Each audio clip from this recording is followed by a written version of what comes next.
How's it, everybody? Aloha. You guys enjoying your Father's Day out there? I know I am. It's been a beautiful day. I can't even begin to tell you how exciting it has been for me today. Talked to my dad, talked to my pop, old friends, new friends. Nick, what's up, buddy? I'm just talking about how awesome Father's Day is, man. Thank you for being here, bro. I hope you're having a phenomenal day.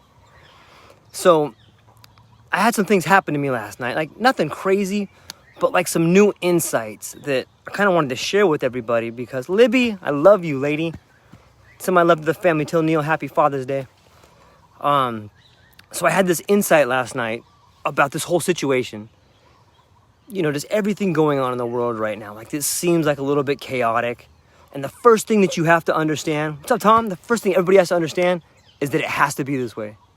And if you can understand that, like I know it doesn't seem like there's any rhyme or reason and it's a bit chaotic, but if we can start with this, it has to be this way. That alleviates so much tension and pressure. Just understand that it has to be this way. From the way, this insight that I had last night, it just made me think about things completely different. If you look at the demographics, like a lot of the baby boomers are moving on, right?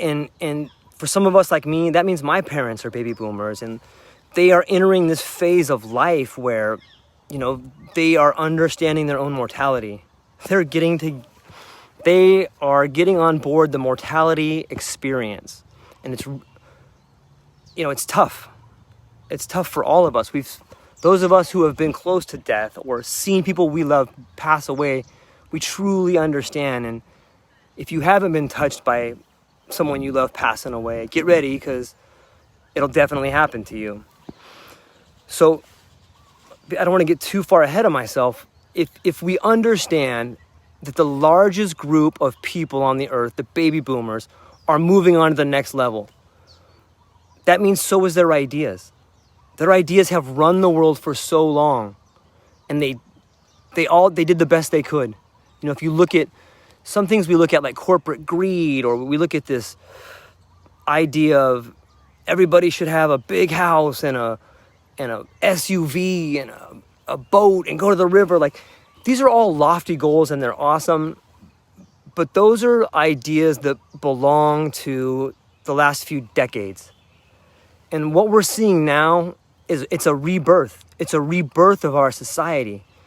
And what I hear from the news, I hear this story about like, you know, oh no, everyone's gonna catch COVID, and oh no, there's all these riots and stuff like that. And it seems like chaos. But if we just tweaked a few words, the story could be different. Instead of the story being, oh my gosh, everything's gonna go down, there's gonna be economic chaos, the market's gonna crash. Instead of that, I think what we're seeing is heroes being born, right? Right now, there's brand new leaders that are starting to step up and carve new paths for people to follow. There's people stepping up that are collecting their friends and their loved ones, and families are growing tighter than they've ever been before. And if you don't believe me, look outside your house right now. Like, I don't know where you guys live, but I promise you, if you just open your eyes and look, you'll see families together. You'll see kids riding bikes. You know, when the lockdown, like prior to the lockdown, everyone was like stuck in their house and you know, going to work and going to school and all stressed out. But after this lockdown, can you see the silver lining in there? Can you see the beauty of it? Like people are out and about. Maybe you don't have a job right now, but maybe that allows you time to focus on your family. Maybe that allows you to go and pursue something that you've always wanted to pursue. And like that's what's happening to me right now. And like, I wish you could see I got like goosebumps talking about it. So inspired by every one of you that I'm talking to right now. And let me just tell you, look, like kind of what's happening to me. Like 3 weeks ago, I had 300 friends that I was talking to on Facebook. I've got over 3,000 now. Like 3,000. Like you have no idea how inspiring it is to see people that you knew when you were growing up and just see their lives and see how well they're doing and see the smiles on their face. And I've reconnected with so many friends from like elementary school and kindergarten. And you know what? No one's in the same position, but everybody I've talked to is, they got a big smile on their face, and they're telling me these great stories. And so the second part of the insight that I had was a different way that I've been looking at life, and it's really helped me out. And I'm going to try to explain it here. So it's a little difficult to get the words out, so please bear with me while I try to chart this course. Everybody has different philosophies in life, and some take a religious aspect, some of them take a really hard-working aspect, but everybody has these dogmas, everybody has these ideas for success and how to live their life and their own strategies. And this is a brand new strategy that's probably been around forever, but I've just begun to employ it, and it's really helped me out. And here it is. When you think about your life, think about you as the author of a story. Life, your life, everybody in your life is part of this grand opera, this grand, unbelievable story that's unfolding in front of you. And if you take some time to realize that you're the author of that, you are the one in charge of writing the story. I know it's a little abstract, but if you just bear with me, it'll totally make sense. So think about it. When you wake up in the morning, you ever wake up in the morning and all of a sudden you don't feel that good? And then the first person you meet is like someone that just kind of zaps your energy. Like that's your mood. You know what I mean by that? It's not the person you met, that's you. You wake up, you feel that way. You are 100% responsible for everything that happens in your life. And as soon as you accept that, that's when you can begin living the best life you've ever lived in your life. That's when you can start making your story, like this grand book that you're writing, that's your story and your story alone.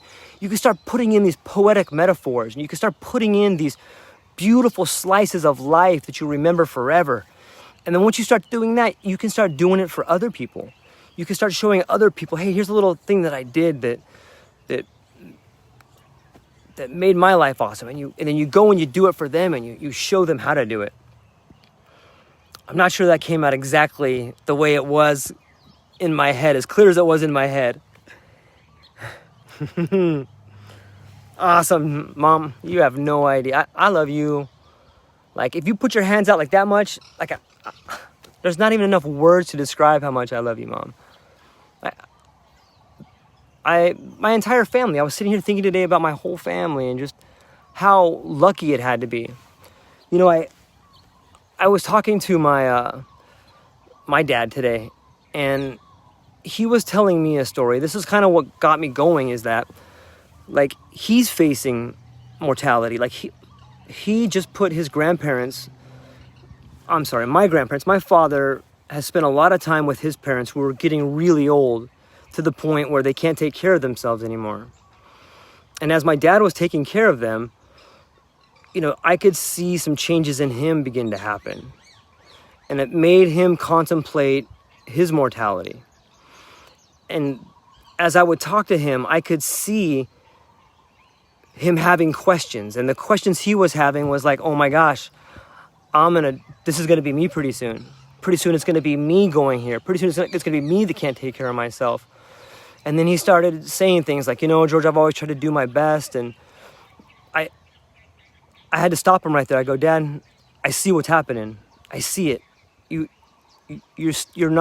right there. You see the fact that the road is getting shorter, and you're probably asking yourself, like all of us do, we always beat ourselves up, right? And so in my mind, I'm thinking, he's probably wondering and beating himself up about stuff like, oh my gosh, you know what? I made a horrible mistake here. I treated my son this way. I treated my daughter that way. I treated my wife this way. And he's holding on to these things, and that's the last thing you want to do when you get to the end of your road. And so I told him, I said, Dad, you're probably thinking all these things, but let me tell you, everything you did was perfect. Everything you did, it had to be that way. If it didn't happen that way, then I wouldn't be who I am. Right? And that's the same thing for everybody out there that I'm talking to.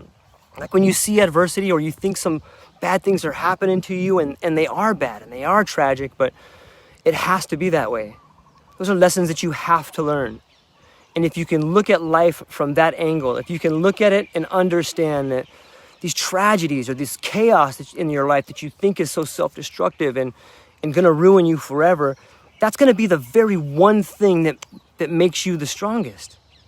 You know, so when there's something in your life that you don't wanna do, like, oh, I gotta go do this thing today, like that's the one thing you should be doing. Like as soon as you get the feeling of like disgust or anger, or like that's your body telling you, hey, you have to work on this thing. And life will continue to present you with that one situation until you solve it. And if you ignore it, it'll get worse and worse and bigger until it blows completely up. You know, I'm so thankful for every one of you. And I'm having a tremendous day. Another quick story I had about today. I woke up and my daughter and my wife made this amazing little gift for me. It was like, I went downstairs and they had like a bowl of water, like think of a really big bowl. And next to the bowl were like these little pieces of paper. And there was just instructions there. It says, Dad, I love you. Put this piece of paper into the bowl of water. And so I take the paper, I put it into the bowl of water, and this origami flower just opens up in front of me. I'm like, whoa, it was so amazing. I'll post a video of it in a little bit. And there was 3 pieces of paper. The second one was a little bit bigger, and I put that in the water, and it just kind of opens up like this flower. But inside this one, there's a message in there from my daughter written in her own hand, and it's like, Dad, I love you. And I'm like, that made me want to cry. So then I put in the third one, and it's like this big bunched up black piece of paper. And I put it in the water, and it just slowly opens up into like this big lightning bolt cloud. And in there's a message from my wife. And, you know, that's how my day began. So stoked. So I decided, you know what, I'm going to run down and get some like pancakes and some French toast at this little local place down here. It's called Rise and Shine. Have you guys ever come to Hawaii? Mililani, Rise and Shine, hands down, the best breakfast on this whole island. Just so you know. And so I drive down to the place where I normally go on Sundays and get a little breakfast. But as I pull into the parking lot, it's pretty chaotic. Like, you know, you can tell that it's Father's Day, you know, and everyone is ordering from this spot. So it's really busy. And as I'm driving, and I got this smile on my face, but I can see everyone, like, it's chaos. Like, people are going the wrong way, and they're trying to back out of spots that they should be turning into. And, you know, if you go on a regular day, everyone knows that you go counterclockwise. But today, everyone was like, this way, that way. And so I parked, and I had to sit down and wait for my food. And I'm sitting there just watching this chaos. And it looks, in some ways, it looks like chaos. I'm like, dude, what are these people doing? You're totally driving the wrong way there. And then I start noticing the people that are driving. You know, it's not the normal people I see. It's like younger guys, and then younger girls. And then I see some lovely wives, and I see some moms, and then it hits me. I'm like, you know why people are driving you know why it's kind of chaotic down here? Because all the dads are at home, and everybody's going out doing stuff for their dads today. See, dads know how to drive. They know you got to go counterclockwise right there. But when you take dads out of the mix, guess what? It's chaos, man. You got to have the dads there. So I was sitting there thinking about that. I was just dying laughing. I'm like, that's what it is. All the dads are chilling at home today. And so the streets are kind of chaos. And it just made me realize how much order dads bring to this world.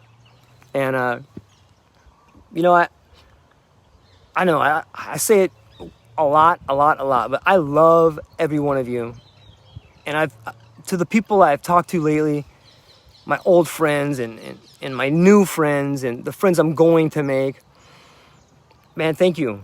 Thank you. I hope you choose to believe in yourself. And I hope some of the things I'm saying help make your life a little bit better. I hope some of these strategies that I've been using to make me feel good, that you can take in your life and make you feel good. And I hope it works that way. But anyways, I just wanted to say thank you to everybody. I love you guys. This is my Father's Day tribute to everybody out there. And, you know, that's it. All right? Aloha. I love you guys. Thank you.